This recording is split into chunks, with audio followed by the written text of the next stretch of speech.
Family has secrets. Every marriage has its struggles. But sometimes, those struggles turn deadly. Tonight, we tell the chilling story of a devoted mother, a wife, and a beloved member of her community. A woman whose life was brutally ended in the one place she should have felt safest, her own bathroom. Just steps away, her children played, unaware of the horror unfolding behind that closed door. The screen fades in on images of a quiet suburban neighborhood, perfectly trimmed lawns, bicycles resting in driveways, a street where everyone knew everyone else, a place where crime was the last thing anyone expected. But behind the walls of one particular house, a storm had been brewing. And in one violent outburst, that storm would claim a life, leaving 2 children motherless and a community in shock. This is not just a story about murder. It's a story about betrayal, about hidden truths, and about the devastating cost of rage.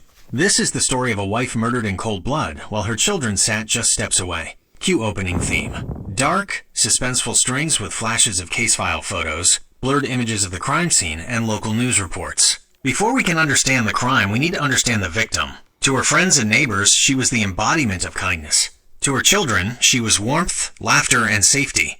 And to her husband, well, that's where the story becomes complicated. Sarah grew up in a modest home, the eldest of 3 sisters. Her parents described her as fiercely protective, even as a child. When her younger siblings were bullied, Sarah stepped in. When her family struggled financially, she picked up extra babysitting jobs as a teenager to help out. She had a natural charisma that drew people in. Teachers remembered her as bright, articulate, and determined. Friends described her as the glue that held everyone together.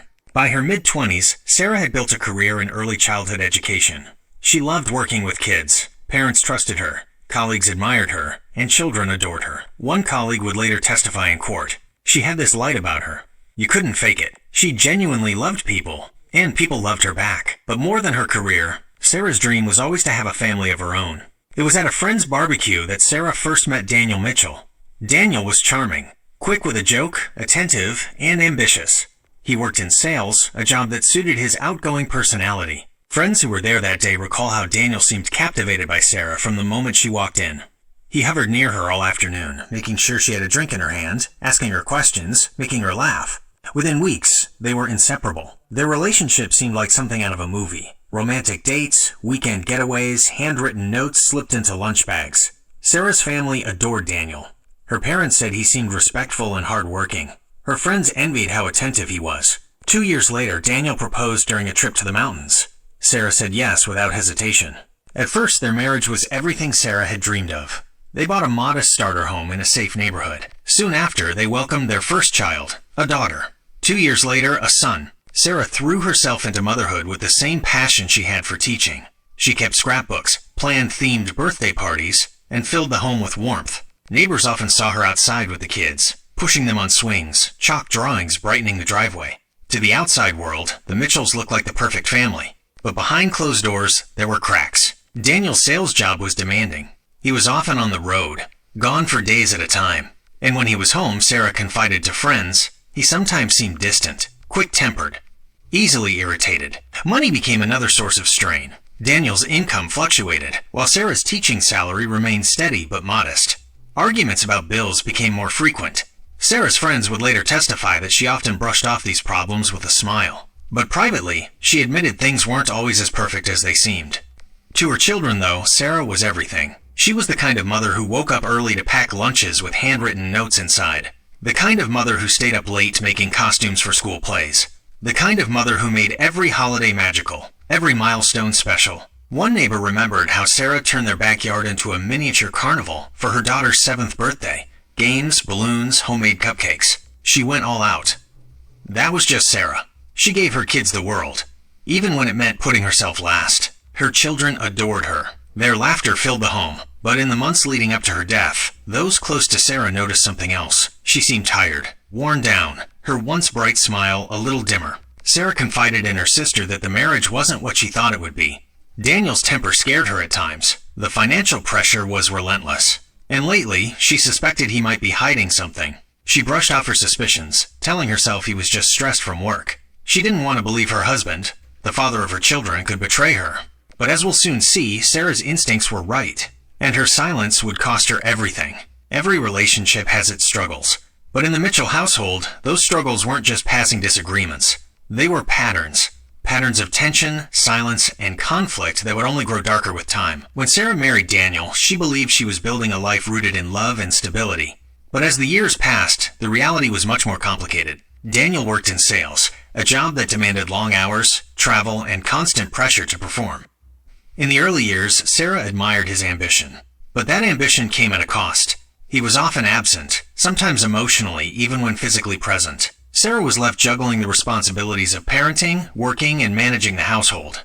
While she adored her children, the lack of support from her husband wore her down. Family members later recalled how Sarah often looked exhausted when she visited. She brushed it off, insisting she was fine. But her sister once confided to police. She didn't want to admit how unhappy she was. She wanted everyone to believe her marriage was solid. But you could see it. The way she sighed when his name came up, the way she avoided talking about him. Money became one of the biggest points of contention. Daniel's income was unpredictable. Some months he brought home large commissions, other months next to nothing.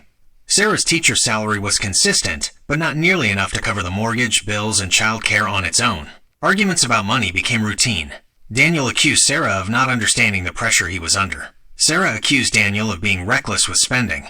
Bank records would later reveal overdraft fees, maxed out credit cards, and secret cash withdrawals. Evidence that money problems weren't just about stress, but about deception. Friends recalled Sarah's growing anxiety. One testified in court. She told me she was always worried about losing the house. But if I asked too many questions, she'd change the subject. She didn't want to admit things were falling apart. What began as quiet disagreements escalated into loud, heated fights. Neighbors later told investigators they could sometimes hear shouting through the walls. The sound of raised voices, doors slamming, even objects breaking. One neighbor recalled, "At first I thought it was normal couple stuff. But then it became so frequent, it didn't seem normal anymore. It was almost every week." Sarah often tried to shield the children from the conflicts. She'd usher them upstairs, turn on the television, or send them outside to play. But the children weren't oblivious. They noticed the tension. They noticed their mother's tears. As the marriage deteriorated, Daniel's temper became more volatile. Friends later described him as controlling, especially when it came to Sarah's time and friendships. He questioned where she went, who she spent time with, and even accused her of being unfaithful, despite having no evidence. Sarah confided in a close friend that Daniel had become paranoid, often checking her phone or asking probing questions about her colleagues at work. Psychologists later explained that this pattern of jealousy and control is common in relationships that turn abusive. What begins as suspicion can escalate into dominance and, eventually, violence. Though Sarah never filed a police report, those closest to her noticed signs of fear. Her sister recalled how Sarah's tone changed whenever Daniel entered the room. She became quieter, more cautious, as though careful not to set him off. At a family gathering, relatives noticed bruises on her arm. When asked about them, Sarah insisted she'd simply bumped into a cabinet. No one pressed further. Later, detectives would reflect that this silence is all too common among victims. Fear, shame, and hope for change often keep people from speaking out. While Sarah grew increasingly suspicious of Daniel, she didn't yet know the full extent of his betrayal. He often returned home late, claiming work emergencies or last-minute client meetings. Sarah tried to believe him. But deep down, she wondered. She once told her best friend, "Something doesn't feel right. He's distant. He hides his phone. He doesn't look me in the eyes the way he used to." Her friend urged her to confront him. Sarah hesitated. She didn't want to rock the boat. She wanted to believe her marriage could be salvaged. But the truth, that Daniel was living a double life, would soon come to light. To outsiders, the Mitchells still looked like the picture of suburban normalcy. They attended school events, hosted barbecues, posed for family photos. But beneath the smiles, the marriage was collapsing. Sarah journaled about her frustrations, writing that she felt trapped in a cycle of arguments and apologies. She loved her children fiercely and wanted to protect them. Leaving Daniel seemed impossible. She feared losing stability, feared the unknown, and above all, feared Daniel's reaction. This fear kept her in place, even as the danger grew closer with every passing day. By now, Sarah was living in a fragile world, one where love had soured into suspicion, where laughter had been replaced with arguments, and where safety had turned into fear. But she could never have imagined just how far things would go. The storm building inside her home was about to break wide open, and when it did, it would end in blood. It was an ordinary evening in the Mitchell household. The children were in their pajamas, their laughter echoing through the living room.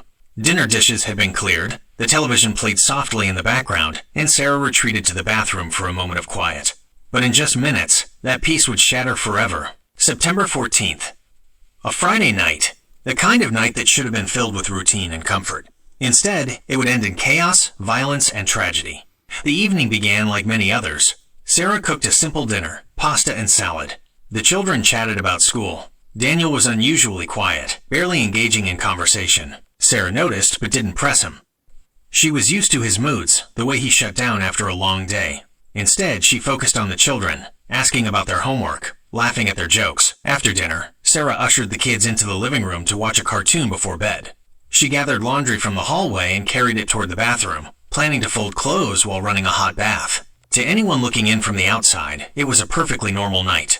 But beneath the surface, Daniel was seething. Later, detectives would piece together Daniel's state of mind that night.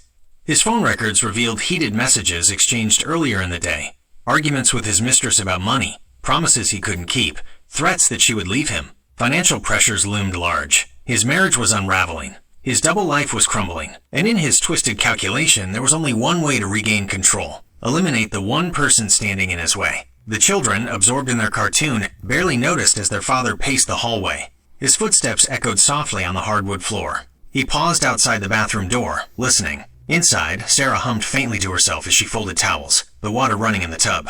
She had no idea her killer stood just steps away. The confrontation started quietly. Daniel pushed open the bathroom door, his voice low, controlled. At first, it sounded like another ordinary disagreement, the kind Sarah had endured countless times before. But as the minutes passed, the volume rose. The children shifted uneasily in the living room. They heard their parents' voices climbing, the tension seeping through the walls. Words became sharper. Accusations flew. Sarah's voice cracked, pleading. Daniel's tone turned cold, clipped, final. Neighbors later testified that they heard shouting around this time. One described it as a man's voice, furious, like he'd lost control. Another recalled hearing a woman's voice, high-pitched, panicked. The children froze, eyes wide, clutching each other as the argument reached a crescendo. A loud crash echoed through the house, the sound of something shattering in the bathroom. Then came the scream. A scream so piercing, so desperate, it sent chills through the walls. In those next few moments, everything changed. What began as an argument spiraled into violence, and within minutes, Sarah's life would be stolen in the most brutal way imaginable. Daniel lunged. Investigators later determined he had armed himself with a kitchen knife, concealed until that moment. The attack was swift and merciless. Sarah fought back, defensive wounds later found on her arms and hands. She stumbled against the sink, leaving smears of blood on the porcelain. The mirror shattered, fragments scattering across the tile. The struggle lasted less than 3 minutes, but to the children just feet away, it felt like an eternity. And then, silence. The kind of silence that feels heavy, suffocating. The children whispered to each other, confused and afraid. They didn't fully understand what had happened, but they knew something was terribly wrong. One child later told investigators, "It got really quiet. Too quiet. Like when you hold your breath and wait for something bad." When Sarah failed to emerge from the bathroom, one of the children crept down the hallway. The door was ajar. What they saw would haunt them forever. Their mother lay motionless on the floor, blood pooling beneath her. Her eyes stared blankly at the ceiling. The tub overflowed, water spilling across the tile. The child screamed. Neighbors, already uneasy from the earlier shouting, rushed to the house. Within minutes, frantic calls to 911 were made. Dispatchers received multiple calls reporting screams, a possible stabbing, and children crying. Police arrived within minutes, lights flashing across the quiet street. Inside, the scene was chaos. 2 terrified children, a mother lifeless in the bathroom, and Daniel Mitchell standing nearby, his hands trembling, his story already forming in his mind. When questioned, Daniel claimed an intruder had broken in. He insisted he had heard a struggle, rushed to help, and found his wife already injured. But detectives immediately noticed inconsistencies. No signs of forced entry, no footprints except those belonging to the family, nothing stolen, and Daniel's shirt splattered with blood. The Mitchell home, once a picture of suburban family life, was now a crime scene. The bathroom told a story written in blood, a story of rage, betrayal, and cold-blooded violence. But what investigators would uncover in the days ahead would reveal a truth far darker than anyone could have imagined. In the aftermath of Sarah Mitchell's brutal murder, her home transformed from a family residence into a crime scene. Red and blue lights cut through the darkness. Neighbors gathered outside in shock. And inside, detectives began piecing together the chilling puzzle. The first officers on scene found 2 terrified children clinging to each other in the living room. Their cries echoed through the house, filling the silence left by Sarah's final moments. Daniel stood nearby, pale, frantic, or at least appearing to be. He claimed an intruder had entered the home, attacked his wife, and fled. But even in those first chaotic minutes, officers noticed something strange. The doors were locked, the windows intact, There was no sign of forced entry. Detectives entered the bathroom, careful not to disturb evidence. What they saw was brutal. Blood covered the tile floor. The sink was smeared with red where Sarah had tried to steady herself. Shards of mirror glittered under the harsh bathroom light. Sarah lay motionless, her body showing multiple stab wounds. The tub continued to overflow, water pooling around her and spreading into the hallway carpet. A seasoned detective later described the scene. It wasn't random. It was personal. Whoever did this didn't just want her gone. They wanted her silenced. Forensic teams began documenting everything. Photographs, measurements, bagging evidence. They noted the lack of forced entry. The knife, bloodied, found discarded near the sink. The absence of defensive items missing from the home. In fact, nothing appeared stolen. Jewelry still sat on the dresser. Wallets, electronics, valuables, all untouched. This wasn't a burglary gone wrong. This was something else. While forensic teams worked, officers pulled Daniel aside. His hands shook as he spoke, but detectives noticed his tears seemed forced, his story rehearsed. Daniel claimed he had been in the living room with the children when he heard a scream. He rushed toward the bathroom, but said by the time he got there it was too late. Detectives pressed him. How had the intruder gotten in? Daniel hesitated. First, he suggested the back door, but when reminded that officers found it locked, he changed his answer. Maybe a window. Yet every window was intact. The inconsistencies piled up quickly. Detectives gently asked the children what they had heard. The older child, through tears, whispered, "Daddy was yelling. Mommy was yelling too." Then something crashed, and Mommy screamed. There was no mention of an intruder, no shadowy figure fleeing into the night. Only their parents, locked in a fight that ended in silence. Officers canvassed the neighborhood. Several neighbors reported hearing shouting from inside the house earlier that evening. One said, "I heard the man's voice, loud and angry. I thought maybe it was just another argument, but then I heard her scream. I'll never forget that sound." Again, no one saw an intruder. No strange cars. No figures running down the street. Every clue pointed inward, to someone inside the home. The forensic team's findings further dismantled Daniel's story. The knife used in the attack belonged to the Mitchells, taken from their own kitchen. Blood spatter patterns suggested close-range assault, consistent with a domestic struggle. Defensive wounds on Sarah's hands showed she had fought desperately. Daniel's shirt bore stains not consistent with rushing to help, but with being in direct contact during the attack. It was becoming clear. Sarah's killer hadn't come from outside. He was already inside. Detectives brought Daniel to the station for formal questioning.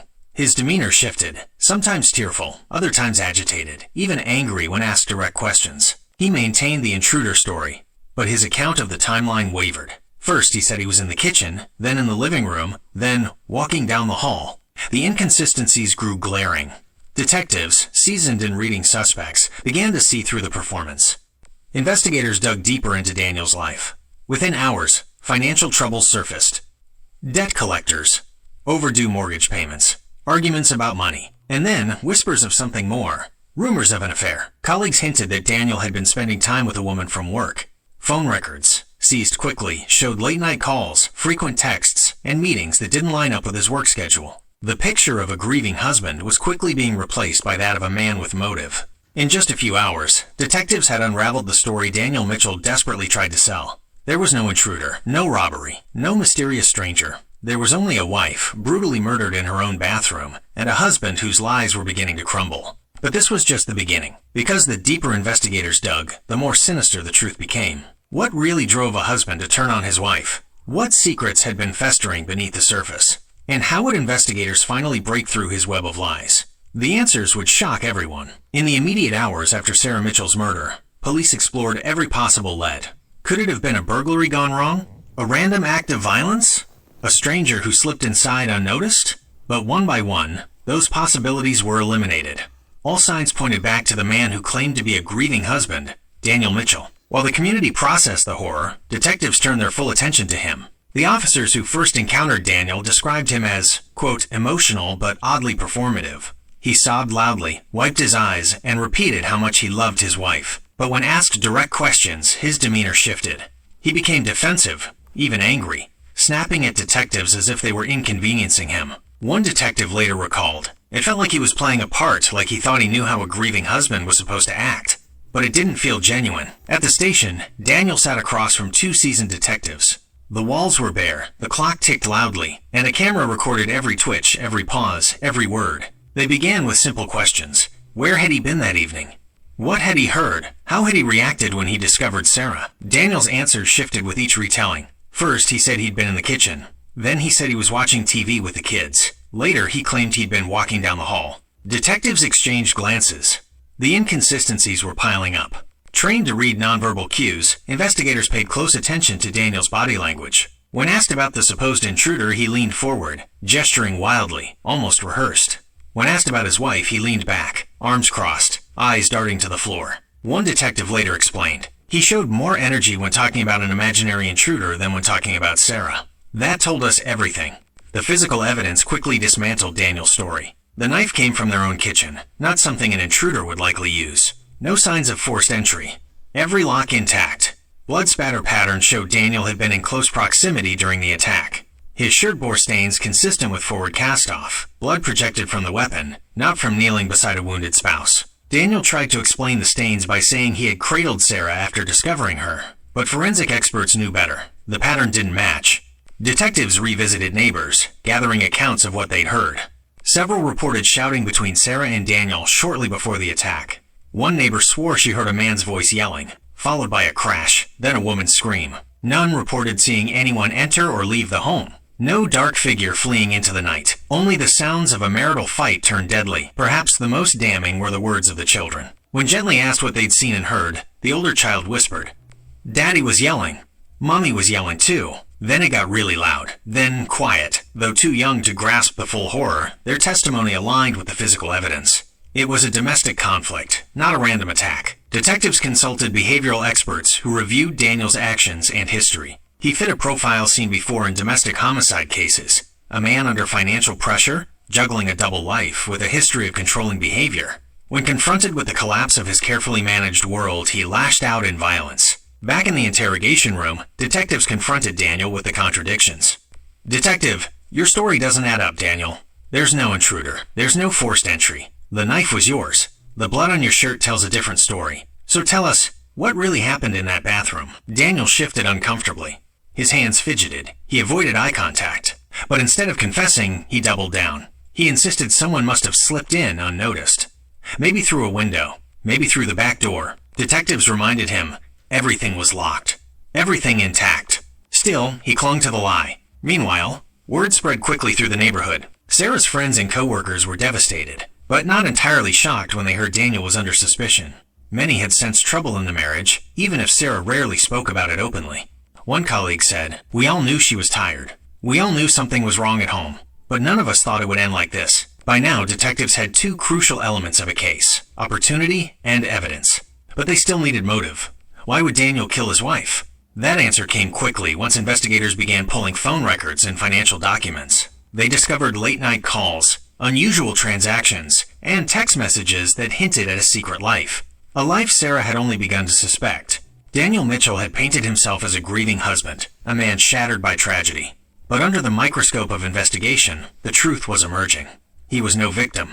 He was a man cornered by lies, finances, and betrayal, a man who saw murder as his only way out. Detectives knew they were closing in, but they didn't yet realize just how tangled Daniel's web of secrets really was. And when those secrets came to light, the case would take an even darker turn. As detectives prepared search warrants for Daniel's phone and financial accounts, they braced themselves for what they might find.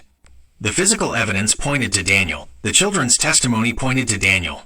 But what investigators would soon uncover in his digital trail would not just confirm his guilt. It would reveal the shocking double life that became his motive for murder. When tragedy strikes a family, the most vulnerable witnesses are often the children.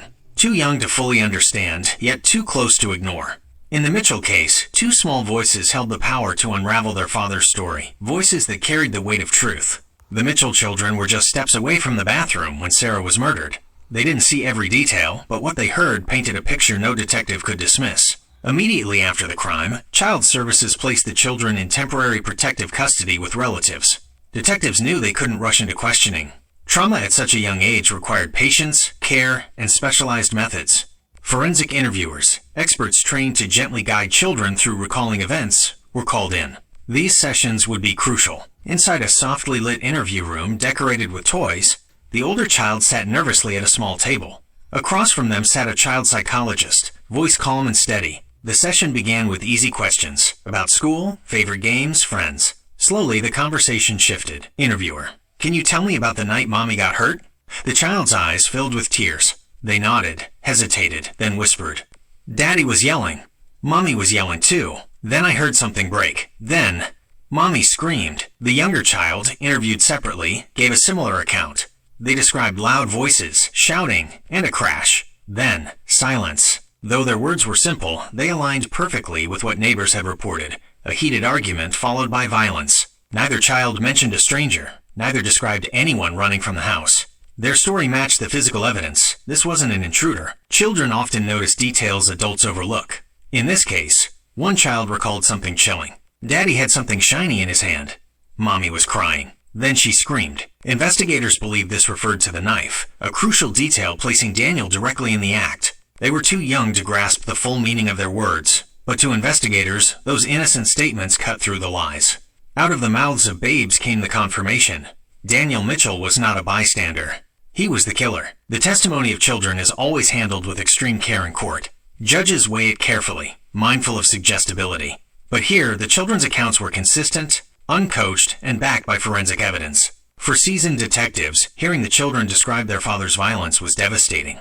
One recalled, "I've seen a lot in my career, but hearing those little voices talk about watching their world collapse, that stays with you. That's something you don't forget." Another added, "It wasn't just a case anymore. It was about making sure those kids got justice for their mom and for the life they'd lost." Beyond the investigation, there was another tragedy. The children had not only lost their mother, they were losing their father too. Counselors worked closely with them, helping them process grief, fear, and confusion.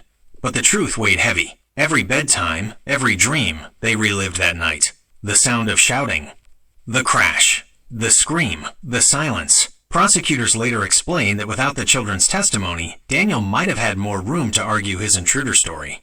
But the children anchored the truth. They confirmed Daniel was present during the fight. They recalled his anger. They saw the shiny object in his hand. They never once mentioned a stranger. Their words closed the door on the idea of an outsider. When the public learned the children had provided testimony, sympathy poured out. Neighbors brought food, toys, and support to the relatives caring for them. But there was also outrage. Outrage that Daniel could commit such a crime with his children so close. Outrage that he would lie and try to use them as shields for his story. One neighbor said tearfully, "Those poor kids, they'll carry this forever." And he didn't even think about them that night. He just thought about himself. In court, the children were not forced to testify directly. Instead, their recorded forensic interviews were played for the jury.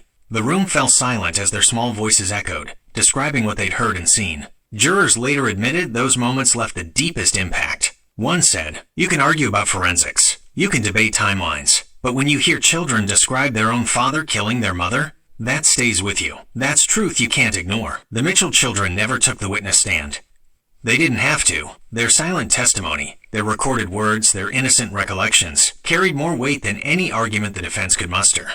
In the end, their voices became the clearest proof of guilt. But as devastating as their testimony was, investigators were about to uncover even more damning evidence, not from children's voices, but from Daniel's own digital trail. As detectives sifted through phone records, text messages, and financial accounts, they began to uncover a double life. Affairs, lies, desperation, and the final, undeniable motive for murder. The children's words proved Daniel was in the bathroom that night, but his phone would reveal why. And what it uncovered was darker than anyone expected. In modern investigations, the most revealing witness isn't a neighbor or coworker. It's a phone, a device that records every call, every message, every step. And when detectives unlocked Daniel Mitchell's phone, they uncovered the double life that explained everything. What began as a simple timeline check quickly spiraled into a treasure trove of damning evidence. Detectives subpoenaed Daniel's call history. The results were striking. Dozens of late-night calls to a single number, not Sarah's. Frequent texts, some sent while he sat just rooms away from his family. Messages laced with affection, promises, and secret plans. The number belonged to a woman named Melissa Carter, a coworker from his office. Melissa was younger, single, and described by colleagues as close with Daniel. At first, she told investigators they were just friends, but the messages told a different story. One read, "Soon it'll just be us. I promise." Another, "I can't take living this double life. She's in the way." The words chilled investigators. They weren't just romantic messages. They hinted at motive. But the phone didn't just reveal an affair. It also revealed money troubles. Bank notifications showed overdraft fees, missed payments, and overdue credit card bills. Sarah had confronted Daniel about their finances, and text exchanges between the couple confirmed heated arguments about money. In one, Sarah wrote, "We can't keep living like this. Something has to change." Daniel's reply, "Don't worry. I've got it handled." But clearly, he didn't. Then came perhaps the most chilling discovery: his internet searches. Just days before the murder, Daniel had typed into his phone, "How to make a murder look like a break-in." How long for police to trace text messages? What happens if kids witness a crime? Each search was like a fingerprint of premeditation. Daniel's words on his phone betrayed him. While he told detectives an intruder was to blame, his messages revealed a man planning his escape, not from danger, but from his own wife. Investigators brought Melissa in for questioning. At first, she was defensive, insisting Daniel had nothing to do with Sarah's death. But when shown the texts, her face fell. She admitted they'd been in a relationship for over a year. She confessed Daniel often spoke of being trapped in his marriage, of needing a way out. Still, she claimed she never believed he'd act on it. Confronted with this digital evidence, Daniel could no longer rely on the intruder story. Detectives presented him with the messages, the searches, the financial records. "Detective, you told us you were happily married, but your phone tells a different story. You were cheating, you were broke, and you were desperate. That's your motive." Daniel sat in silence, lips pressed tight, refusing to respond. But silence, in that room, spoke volumes. To the outside world, Daniel was a husband, father, and employee. But in reality, he was juggling debt, betrayal, and deceit. To Sarah, he was a partner. To Melissa, he was a man promising freedom. To himself, he was drowning. And the only way he saw out was through murder. When news of Daniel's affair broke, the community was stunned. Friends who thought of him as the devoted family man suddenly saw him in a new light. One coworker said, "He was always talking about his kids, about his wife. He wore this mask of being the perfect dad. None of us knew he was living a lie." For prosecutors, the digital trail was pure gold. It gave them three critical elements: premeditation, the internet searches about murder; motive, financial struggles, and the affair; opportunity. He was in the house with Sarah that night. Together they formed an airtight case. The children's testimony proved Daniel was there. The forensics proved he delivered the fatal blows. And now, the digital secrets proved why. Daniel Mitchell had crafted a double life, one that left no room for his wife. In the end, his own phone betrayed him. But there was still more to uncover. Because once the financial records were fully examined, investigators realized just how deep Daniel's desperation ran. An affair and mounting debt created the motive. But Daniel's financial trail would reveal just how cornered he felt, and why Sarah's life stood in the way of his twisted version of freedom. Crimes of passion are often fueled by emotion, but behind many domestic homicides lies a more practical motive: money. In Daniel Mitchell's case, his financial unraveling became the silent force that pushed him toward murder. Detectives had uncovered the affair, but when they dug into Daniel's finances, the scale of his desperation became clear. Bank records revealed a grim picture: credit card balances maxed out, multiple payday loans, overdraft fees piling up, mortgage payments months behind. Sarah had confronted Daniel about their finances. Friends recalled her venting about mystery withdrawals and missing money. She suspected gambling or another vice. The truth was a mix of reckless spending and money, funneled into his secret life with Melissa. Text messages between Sarah and Daniel showed frequent fights about their financial situation. Sarah: "Bills are piling up. I can't do this alone anymore." Daniel: "Stop nagging me. I told you I'll fix it." These heated exchanges, combined with testimony from friends, painted a marriage under constant financial strain. Perhaps most damning was what detectives found buried in paperwork: a sizable life insurance policy on Sarah, taken out just 2 years earlier. Daniel was the sole beneficiary. The payout would have been enough to clear debts, start fresh, and fund the new life he promised Melissa. To investigators, this was no coincidence. It was motive, written in dollars and cents. Digging deeper, detectives discovered Daniel had been frequenting online betting sites. Bank statements showed thousands lost in just a few months. The addiction explained some of the missing money and the urgency of his situation. He wasn't just in debt, he was spiraling. Friends later revealed Sarah had been growing suspicious. She once confided, "Something isn't right with him. The money disappears, he's secretive, and I feel like I don't even know who I married anymore." Those words, in hindsight, were haunting. Sarah had sensed the storm coming, but she never imagined how violent it would become. For Daniel, the pressure was mounting from all sides: financial collapse, a crumbling marriage, and the demands of his mistress. In his mind, Sarah wasn't just a wife. She was the obstacle standing between him and escape. This wasn't a spur-of-the-moment outburst. The evidence suggested calculation. He had searched for ways to stage a break-in. He had positioned himself as the grieving husband, And he had everything to gain financially from Sarah's death. Revisiting the night of the murder with this financial motive in mind made everything clearer for investigators. Daniel's argument with Sarah? Likely about money. His rage? Fueled by exposure and failure. The timing? With debts pressing and Melissa demanding commitment, he was cornered. What had seemed like chaos was, in truth, a desperate man acting on a plan. For prosecutors, Daniel's finances were a gift. They now had a compelling narrative. He was drowning in debt. He was addicted to gambling. He was having an affair. He stood to gain financially from Sarah's death. Combined, these factors created a picture of motive so clear it was undeniable. When the financial motive was revealed publicly, outrage deepened. Neighbors were stunned that money, something so ordinary, could drive such a brutal act. One said, "We all struggle, but to take a life, your own wife's life, for money? That's beyond comprehension." Sarah's family, already shattered by her loss, was horrified to learn Daniel may have killed her for financial gain. Her sister said through tears, she wasn't a dollar sign. She was a mother, a daughter, a sister. And he reduced her to an insurance payout. Love triangle. Financial ruin. Premeditation. Each piece of evidence added another layer to the truth. And the truth was clear. Sarah Mitchell's death wasn't random. It was planned, calculated, executed in cold blood. But the case wasn't closed yet. Because while investigators built their narrative, Daniel's defense team was preparing a counterattack. One that would test everything. The financial records gave motive. The affair gave context. The forensics gave proof. But in court, Daniel would fight back. And his defense team would attempt to dismantle the case piece by piece. What happened next would be a battle for truth. The truth may live in evidence, but justice is decided in court. For Daniel Mitchell, the courtroom became the battleground where his freedom and Sarah's legacy hung in the balance. The trial drew heavy attention. The brutal nature of the crime, the involvement of children, and the shocking revelation of Daniel's double life turned it into a case the community followed closely. Daniel's defense team faced an uphill battle. The evidence was overwhelming. Children's testimony, forensic proof, financial motive, digital secrets. Still, they crafted a strategy. Challenged the children's reliability, arguing they were too young to give accurate testimony. Attacked the forensic evidence, suggesting contamination at the chaotic crime scene. Raised doubt about the affair's relevance, framing it as immoral, but not murderous. Reintroduced the intruder theory, suggesting police rushed to judgment. It was a fragile defense, but it was all they had. Prosecutors entered the courtroom with confidence. They had a clear narrative supported by layers of evidence. Opportunity. Daniel was in the home. Means, the murder weapon was his kitchen knife. Motive. Financial ruin and the affair. Intent. His internet searches and insurance policy. Eyewitness evidence. The children's voices. It was a case that didn't just suggest guilt.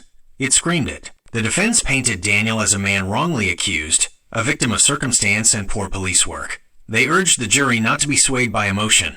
The prosecution, in contrast, delivered a powerful statement. This was not a burglary. This was not an accident. This was a husband who saw his wife not as a partner, but as a problem. And in cold blood, in the most sacred room of their home, he ended her life. The jury listened to the recorded forensic interviews of the children. The room grew heavy as their small voices described hearing the fight, the crash, the scream.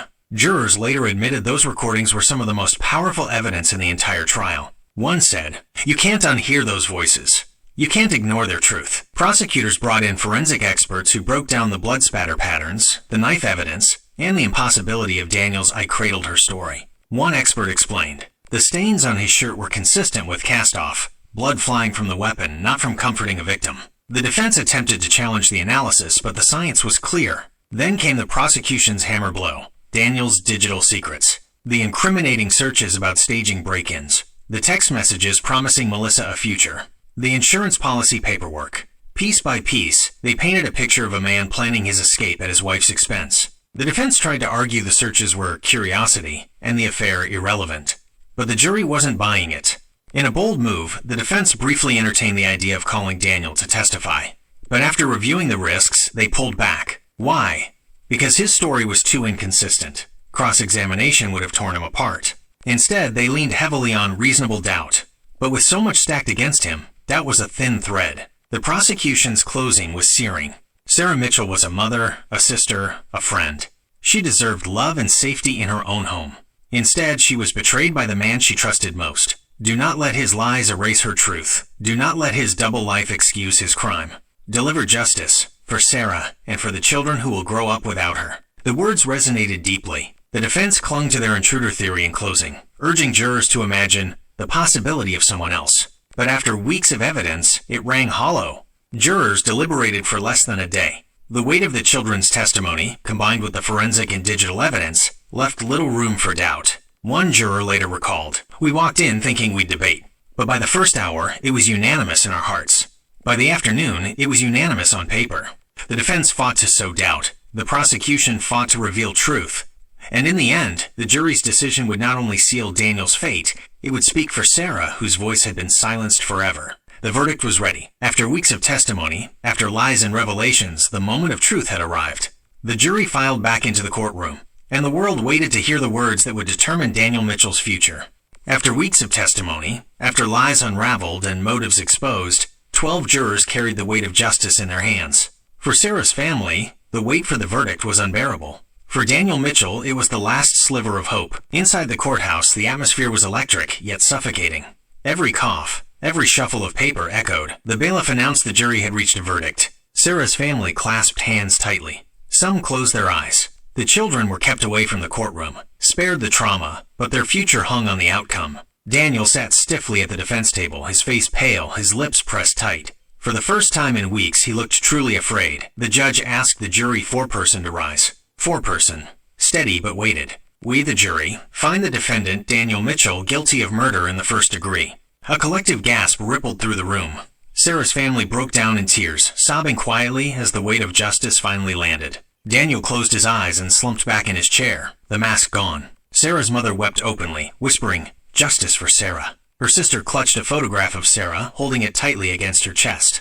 Outside the courthouse, relatives told reporters, "We can't bring her back, but at least now, the truth has been spoken.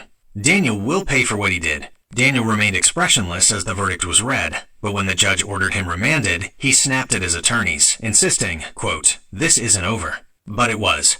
His fate was sealed. The judge addressed the court. This was a calculated, cold-blooded crime committed within the sanctity of a family home. The jury's verdict reflects the gravity of that betrayal.